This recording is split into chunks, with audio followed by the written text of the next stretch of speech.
Well, I think you're seeing winners and losers right now in retail. We took a path that said we're going to invest in the long term. And several years ago, we decided we're going to invest in our stores, invest in our brands, invest in our team, and invest in new fulfillment capabilities. And those are starting to mature. They're now at scale. And you're seeing the reaction from the consumer and our guest. And those showed up in our recent earnings report. When you talk about new fulfillment opportunities, you're talking about competing with the Amazons of the world, where you know that customers don't necessarily want to come to the store. What have you done down that path? Well, Becky, we're really focused on probably three big areas.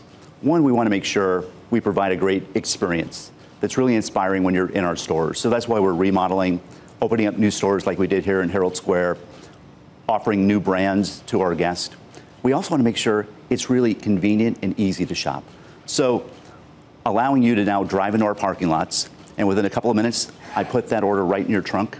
Or our Ship Shoppers, where we now have tens of thousands of personal shoppers across the country, where you go to the Shipt app, you place that order, and I've got a mom shopping for you who's bringing that order to your home within an hour. Which I tried out last week. I was skeptical at first that it was going to work the way anticipated. It did work exactly as anticipated.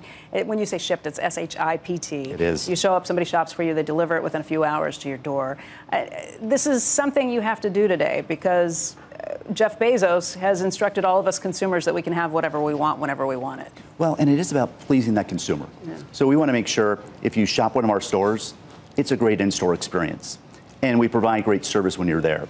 If you need convenience and ease, well, we're in every neighborhood in America.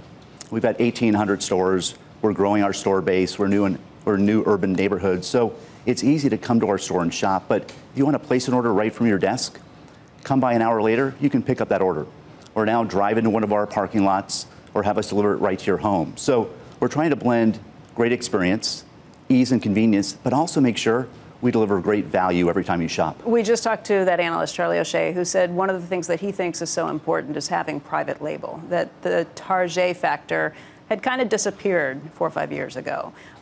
What do you do to try and bring unique brands into store? What have you done in terms of the investments on that? Well, we've listened to the consumer. We understand what our guest is looking for.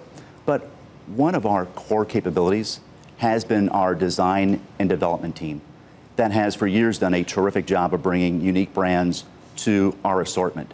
Well, they've done in the last couple of years extraordinary work. And we keep introducing great new brands that are unique to Target, that are differentiated. So if you want that brand, if you want Cat and Jack for your kids, you can only find it at Target. So we're just continuing to make sure we bring great design, great quality at a great value that's only found at Target. I asked you when you were here off camera if you were here to take a victory lap, and you said no. No rest for the weary on this. What sort of investments do you need to continue to make? I was looking at the CapEx numbers that you put out in the release. How much are you planning on spending this year? How does that compare to last year? We'll spend about $3.5 billion, and we'll do that again for the next couple of years. So while we feel great about today's results, and they're the best we've delivered since 2005, we're still in the early stages of rolling out our strategy. So I expect next year we'll remodel more stores, another 300 stores.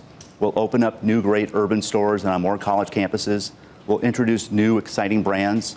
Our fulfillment offerings will continue to mature. So next year you'll see even more of what we've delivered this year. And that'll continue into 2020 and beyond.